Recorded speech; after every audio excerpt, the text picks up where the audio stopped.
Hey, hello, hello. Again, how these calls are going to go is we'll do the education portion in the first part, and there is always education, practical application, and then when we finish recording, if there's anyone that has any questions, whether it's something that's kind of like a personal question or just a coaching question, totally fine. We'll stop recording, and then we can go over that without it being in a recorded form for people. So, hello, welcome to our sleep series.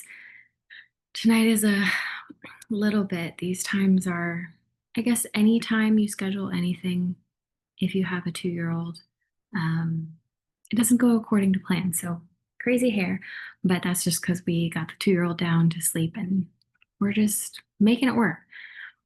So we're going to go over the sleep series, and my intent with this is to show you how powerful our sleep is in our short-term and long-term health, in our weight loss and weight maintenance, and then overall in our longevity of life. Like, I want you to understand what happens in our sleep, what we can do to improve it, and then really to see how powerful it is in our own life. It's one of my favorite topics, and I'm glad that we're going into a whole series about it. And I just wanted to start off with a little bit of a disclaimer. And sometimes people get a little bit nervous when or anxious or stressed because their sleep isn't what it's supposed to be. They want it to get better. They don't know what they're doing. And that can be a little bit anxiety inducing for some people. And so, my hope for today is to provide the information that you need. And we have some practical application tools that you can apply to your life. And none of this is in any way is in any way a diagnosis. I'm not a sleep doctor, but these are lifestyle tools that you should be able to use and apply to start getting better sleep. And whether you have some type of diagnosed sleep condition or you think you might need to be diagnosed with a sleep condition, those are kind of a little bit different. But having practical applications, we can always, everybody can improve their sleep hygiene. And that is my goal for tonight, is to help give you tools to make improvements in your lifestyle. And then if you feel like you need more help than that, then you should absolutely seek help for that. So I'm going to start off with circadian rhythm. And the reason I'm starting off with circadian rhythm is because this is the driver of the hormones, what our body's doing. This is like the main driver. And there's been a few studies on circadian rhythm, which are interesting. They show that humans actually have a longer than a 24-hour rhythm, natural rhythm cycle. And so our circadian rhythm is dictated by our hormones, but it is also heavily impacted and dictated by light. And so when we're talking about like jet lag or night shift workers, there's a reason why those people struggle with sleep. And there's a reason why some of those, whether it's in career fields or poor sleep hygiene that these people have, there's a reason why that there's health risks associated with that, because sleep is so incredibly powerful for what we have going on. So there's roughly an internal 24-hour clock that regulates our sleep-wake cycles, our hormones, our metabolism, and yes, even digestion. We like to think that when we are doing as much as we can, and usually it is a bunch of HIIT training, we're eating as little as possible. So we're trying to move more, eat less. And a lot of times people go into the extremes.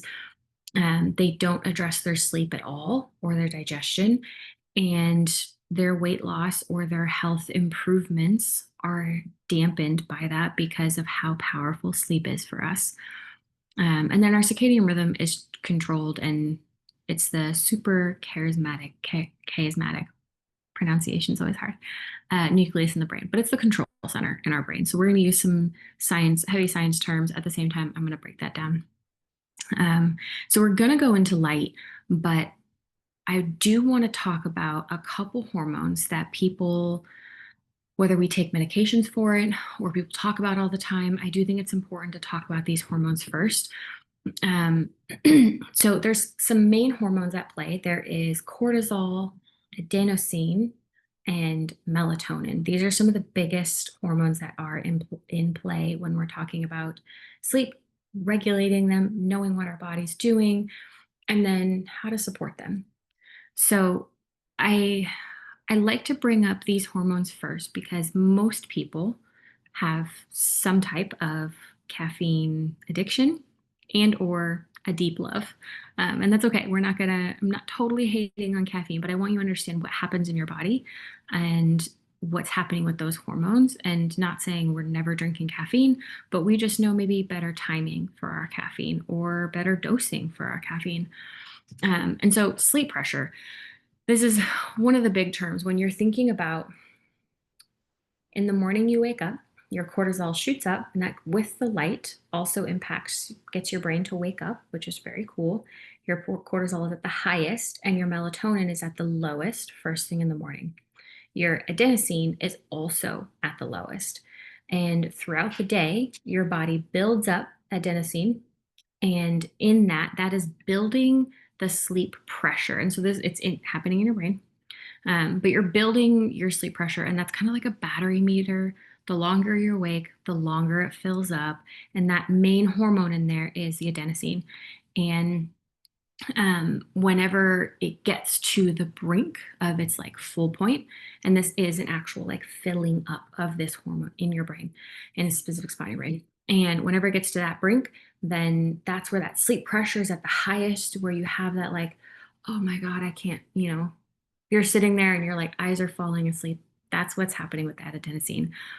Um, it gives you a very strong urge to go to sleep. And what caffeine does with this is it blocks those adenosine receptors. So that's why you feel alert. It's doing exactly what it's supposed to do. As your sleep pressure builds, your adenosine is getting louder, I guess you could say. And then what caffeine does is it comes in and blocks those receptors so they cannot get loud. The only problem with that is though adenosine keeps building, and caffeine has a long half-life, and also depending on how your body metabolizes and your liver, you may not, like some people you hear that they don't handle caffeine well. It's how their body's processing it, but that is what people are feeling like. If they have caffeine in the evening, they're like, I'm never going to sleep. It's with that half-life also blocking those sleep receptors, those adenosine sleep receptors, and then as it gets down, slowly metabolized by some people's body, faster by others. Um, you will have like that big crash later. And that's why you have that crash, because the adenosine keeps building. And then whenever those receptors are free, then they can latch on, and then you get that big crash. And so that's not saying that any of this is bad. When I am giving any information, I don't want you to walk away with a fear of anything that we have talked about. My hope for you is to walk away with a better understanding of what's happening and how to use these tools. That's the best way that we can approach this. And so I'd like to talk about those specifically because adenosine is really cool. It's very powerful. And when I first learned that like it built up through the day and I learned that connection with caffeine, I already knew what my body was doing because I was very sensitive to caffeine. But it's still better to know why it's doing what it's doing. And that's one of them. So then we also have melatonin. And melatonin, I'm gonna drink some water, is released by the pineal gland, and its response, people call it the darkness hormone. It makes you sleepy. It's kind of a signal like, hey, your melatonin's here, you're getting tired. That's why people will take melatonin to help them fall asleep. But it doesn't help them stay asleep. And so melatonin is helpful. It is a good tool. It's good to know what melatonin is doing in your body. But if you want really long, well rested nights, sometimes people just need getting that hump of getting to sleep. And then sometimes people need a little bit more in depth support. And so that's that staying asleep part to it. So darkness will trigger the release of melatonin, and I know we've all heard of it. The light will block that from being released, and specifically like blue lights and screens. That's why a lot of people will do some type of like screen detox in the evening, or low lights, because they're trying to help their brain calm down for the day. And part of that is the melatonin. And then melatonin helps regulate your circadian rhythm so you know when it's time to go to sleep and wake up. So those were the first couple things I wanted to hit on first and right away. So we're going to go back to light because light impacts melatonin. So there's different kinds of light. We've got morning light. That's the strongest signal that's going to be resetting your circadian rhythm. That's going to help spike some of that cortisol, getting your body to wake up, getting out of that sleep, and then provides you that natural wakefulness, and it also suppresses melatonin. So I know people love Andrew Huberman. I think it's Huberman. I don't know. I read a lot of studies, but and they'll talk about the red light exposure, and there is specific light rays in the morning at sunrise, in the evening at sunset, which there are that more of red rays, and you can do it naturally. You can also buy something. The cheapest thing to do is to do it naturally. Wake up, get that sunlight on your eyes, get it on your skin. You can be extra hippie and get your feet in the grass. But if you have money to spend and you also want to improve like skin health and stuff, which is another really big benefit of red light therapy, is to invest. And it truly is an investment because it's not cheap. If you find red light therapy that's cheap, that's a scam. And the biggest thing about that is the light intensity and wavelengths. And so when you're looking for a brand, um, you want to find one that is certified from a third party, also medical grade, somebody that somewhere in your research on the company that it says this is a medical grade. It's also third party tested to prove that it is what it is, because it can be something that is a scammy product if you don't know what to look for. I do like, I've got the, here's the little one. This guy is not cheap, not cheap at all. But it's Joovv. So I like Joovv. I have a code if you want to save $50. I have a code. You can use it. If not, Noom is another really good brand that is a high quality one. I don't have a code for that. I don't have a way to save you money, but you can choose the brand that you want if you want to invest in it. And red light therapy has a lot of benefits outside of that red light to help you wake up. But it's just a tool. Again, there's no pressure. So that's what the morning night or morning light does.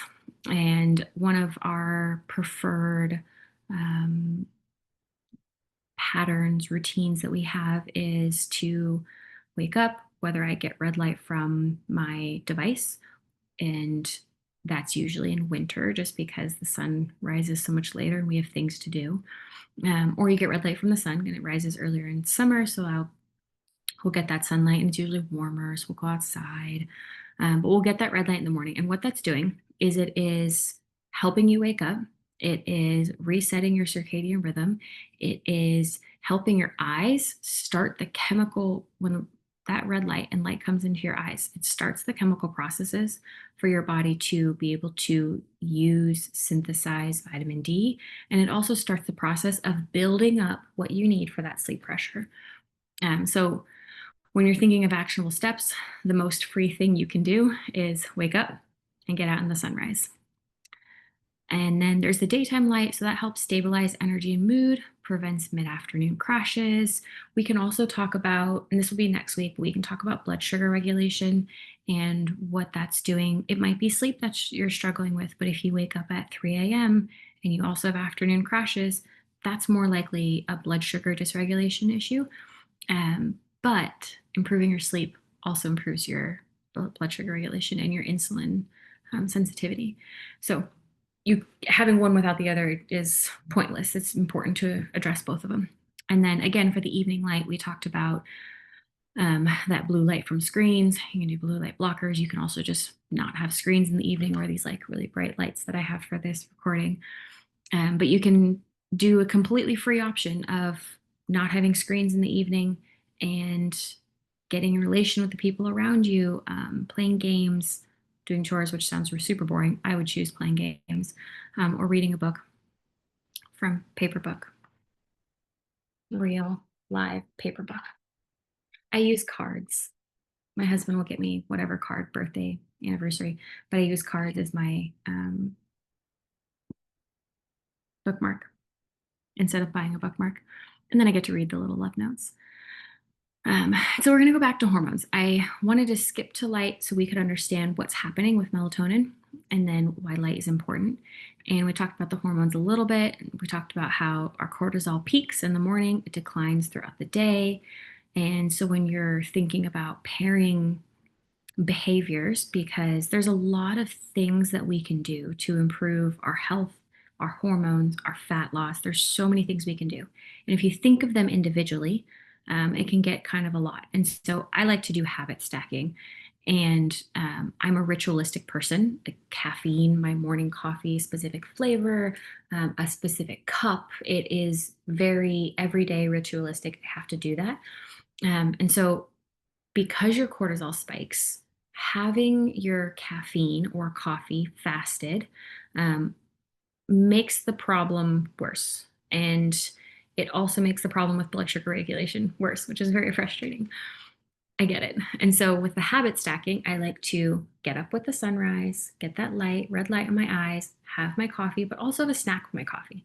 So what I'm doing is I am supporting my hormones. I'm supporting my sleep, rest, wake cycles. I'm also supporting my ritualistic need to have caffeine every day. Um, and then I have that morning calmingness. So I've stacked those habits into one specific routine. And every morning I've done those four things. I have my quick snack with my coffee. um, my body has the support it needs without thinking that I have to do 50 tasks. So you don't have to do it that way. I like doing it that way. And it's just finding what works for your body. And if you want to help, if you want help figuring out a good path for you, I'm happy to talk about that. And then, so cortisol spikes in the morning, declines throughout the day. Melatonin begins rising in the evening when it's dark. And then our inconsistent schedules, late nights, shift work, jet lag, even big social situations, stuff like that, they disrupt that rhythm. And that can lead to insomnia, fatigue, hormone imbalances. Um, one single night of poor sleep is not a problem. It sucks the next day, or hormones are affected by that. So it's not saying that there is no repercussions. But it's with every other thing that we do, it is the long-term patterns and behaviors that make that biggest impact. Sometimes they can be a poor impact for bad, for not helping us, or they can be an impact for improving our lives. It's just continuously staying consistent. And it's really annoying when that is the thing that works, but it does. And then why does this matter for women specifically? So our circadian rhythm is disrupted, but when it's disrupted, it also impacts our thyroid hormones, and our thyroid controls. It's a wonderful little butterfly shaped gland in our neck that controls our entire metabolism. And so when it is not supported properly, whether you have um, Hashimoto's or hyper or hypo. Those are some of the most common ones, but you don't even have to have a diagnosed situation with your thyroid for your thyroid not to be operating in its best capacity. And so when we're thinking about our circadian rhythm, our thyroid issues, it supports our change, impacts, not supports, impacts our fertility, impacts mood. Some people have mood disorders just because they're not sleeping. And then our metabolic health, it's all intertwined with the hormones. And women specifically are more sensitive to circadian misalignments across our cycle. And so, what I mean by that is progesterone is a wonderful calming hormone, and our progesterone helps us sleep. At different spots of our cycle, our progesterone, because it fluctuates throughout, um, and whether we're pregnant or not pregnant at the end of that cycle, and that also impacts the progesterone, and that impacts our sleep, and then estrogen as well impacts the sleep. So we men have these hormones too, but we are much more sensitive to what's happening in our body, and we have more fluctuation than men do in our hormones and in our cycle. And so we're going to have a sleep tracker. We're just going to talk about how to build a sleep tracker. And when you're looking at this, if you want to start improving your sleep, I think it's really important to also note where you're at in your cycle. And it's not of okay, let's say that you're in your second half of your cycle. That is the luteal phase. There's follicular on the first part, luteal on the second. You're on the second half of your cycle, and your progesterone is getting a little bit higher, but you're not pregnant. So it has that drop in those couple days right before your period.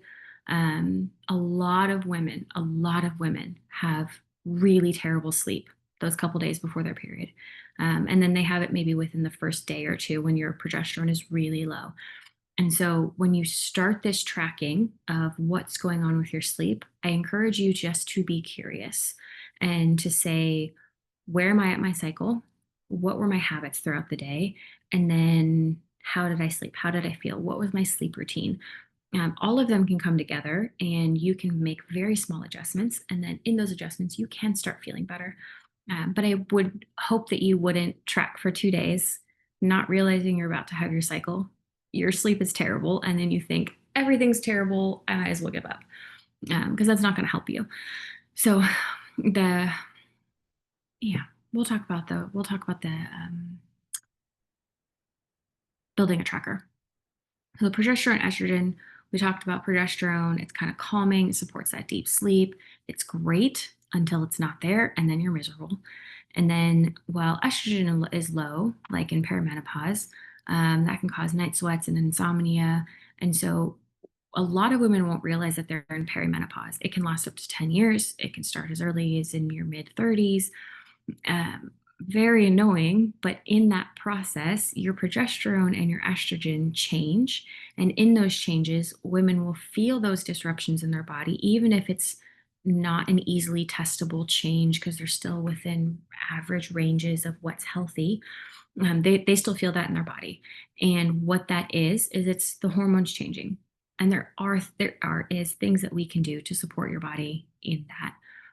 And then another hormone I want to talk about was the growth hormone. So this is released during deep sleep. And this is why when you're doing everything that you're supposed to lose weight and get healthier, and you're not addressing your sleep, you're also probably not making as much progress as you think you should be. Oftentimes it's sleep. And growth hormone is one that is released during deep sleep. It supports repair, recovery, and muscle growth. And muscle growth has our metabolism working better, but then it also helps us have the shape to the body that we're really hoping to build. Um, and then also, just a fun, like, not hormone, but fun fact is when we're in deep sleep, which is, we'll talk about the phases and the cycles next week, just because we don't have time this week. But when we're in deep sleep, our body expels fat cells when we're in deep sleep. And so if you are not getting deep sleep and you're trying to go into a fat loss phase and you're like, oh, why is everything such a struggle? Go to sleep. It seems stupidly simple, and it is. And it's a good thing. We want simple things. So yeah, and then of course people talk about it all the time. Leptin and ghrelin are hunger hormones. Sleep deprivation, and sleep deprivation can happen after one night. So there still is impact. Um, but I don't want it to be like, oh my God, one night I may as well give up on everything. That's not the point. But sleep deprivation lowers our leptin. So that's the satiety. That's the, oh, I'm full. I don't need to eat anymore. It lowers that hormone and it raises our ghrelin. And our ghrelin is hungry. It's the hunger. It's the one that's saying, oh, I'm hungry all the time, all day long. I'm just keep snacking, which is why poor sleep leads to cravings and weight gain. It also impacts your insulin sensitivity. And so what's happening here is your leptin is saying it's too low, too quiet. It can't tell you that you're full. Your ghrelin is too loud, too angry. It's saying I'm starving. And then your insulin insensitivity, which can be impacted even after one night of poor sleep. Um, your insulin sensitivity is not doing what it's supposed to. So your body is storing that fat when it shouldn't be. So you're probably eating more calories. You're also not doing what you should be. Your body isn't doing what it should be with those hormones. So it's kind of a very annoying, perfect storm of what the heck is my body doing? I had one night of crappy sleep, um, which is annoying. I gotta get back to my notes. I got lost. I got off on a tangent. So our practical application, we've talked about, let's review what we talked about. We talked about the hormones. We talked about circadian rhythm. We talked about what light does. We talked about what happens in our cycle, how that's changed with the progesterone and estrogen fluctuations. And I don't want you to end today saying, okay, that's cool information, but what do I do? My sleep is crappy. What do I do? I saw a couple people respond on our community page saying that they have a hard time getting to sleep. And there's a couple ways that you can approach this.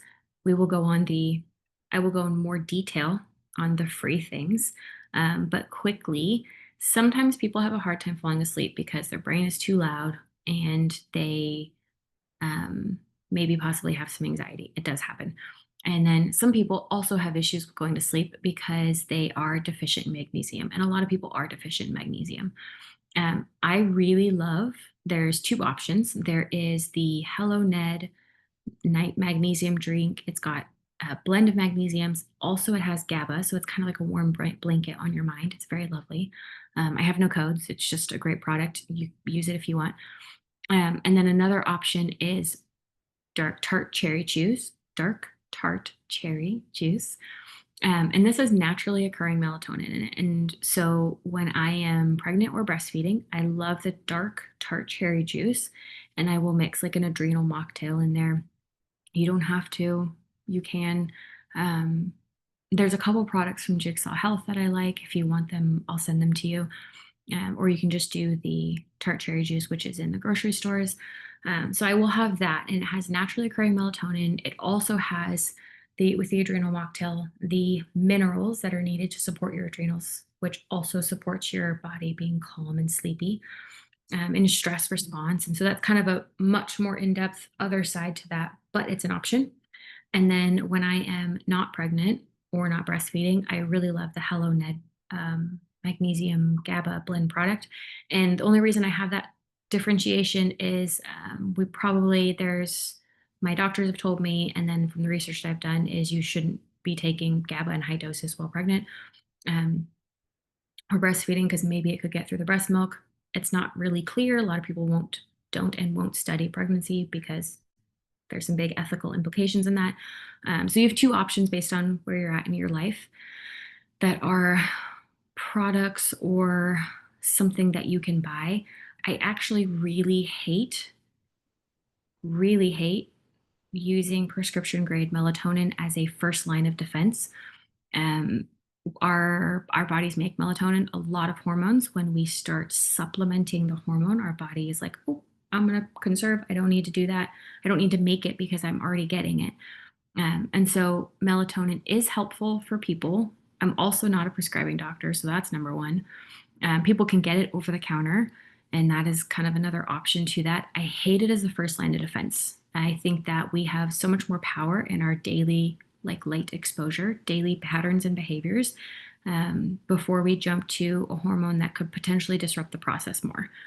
And so if you have been prescribed and you're thinking, I don't know, of course, talk with your doctor. If you haven't been prescribed melatonin by your doctor, don't go get it over the counter. Try these other things first. Give your body a chance.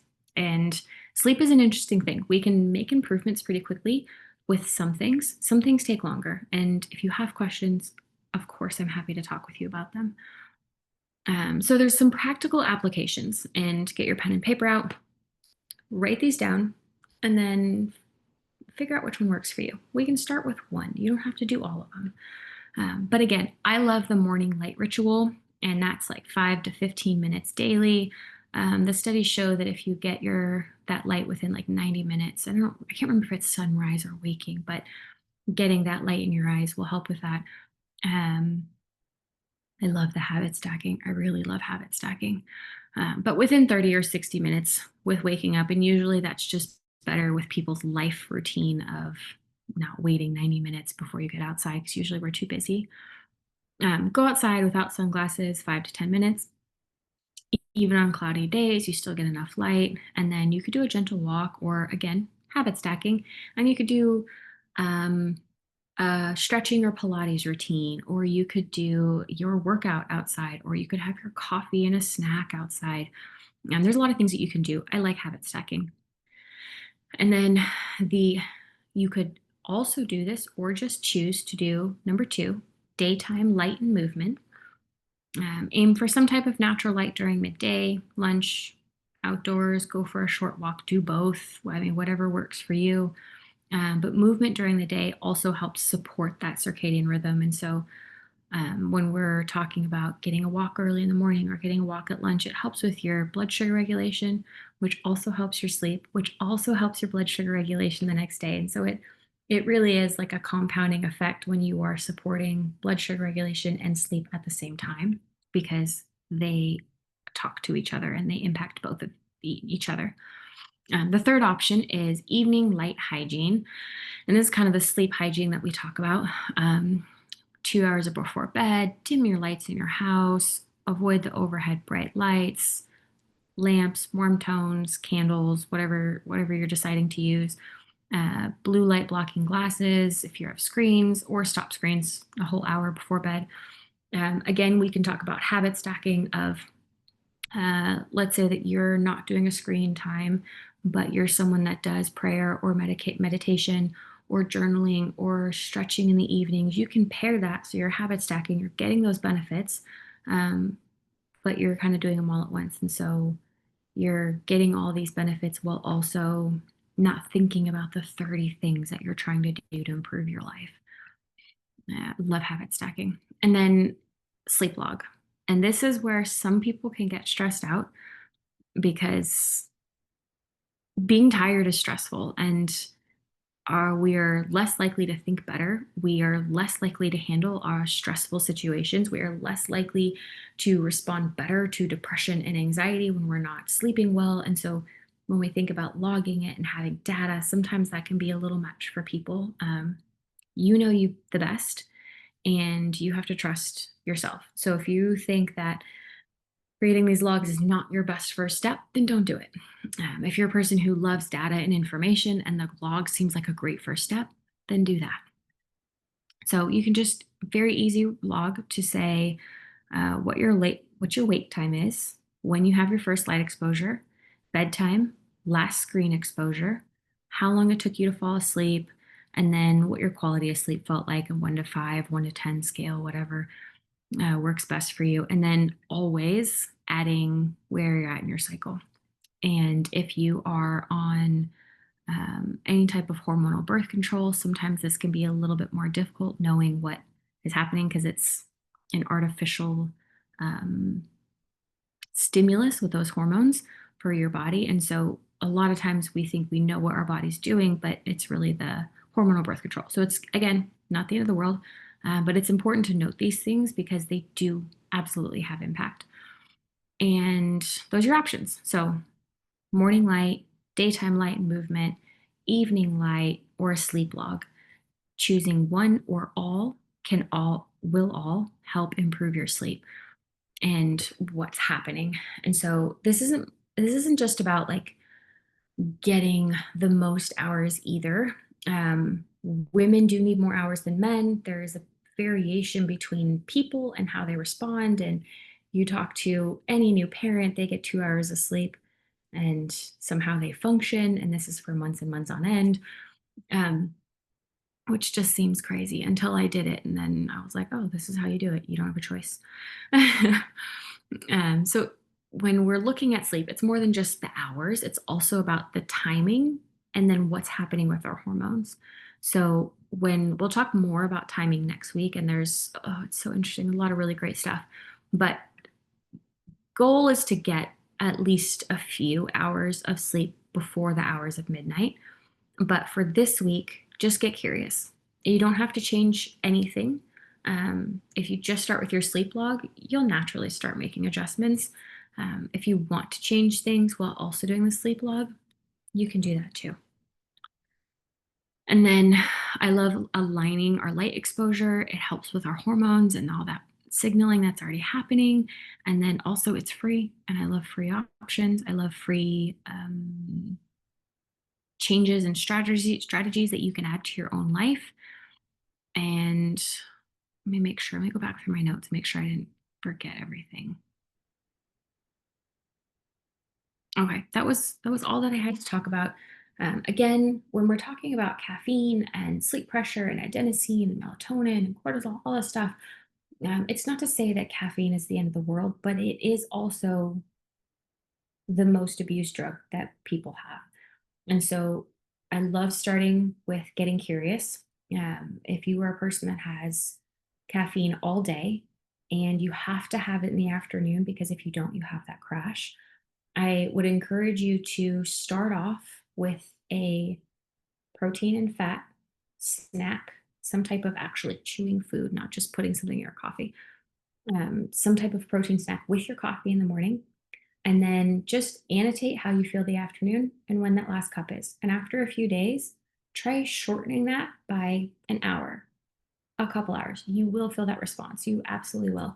It doesn't have to be a big dramatic change to start feeling different and better, but that coffee will help with those hormones. And sometimes when you eat coffee all day long, it's often a blood sugar regulation issue, but they go hand in hand. So we don't want to leave one of those out. Okay, so I'm going to turn off the recording. And then if there's any questions, we will go over the questions.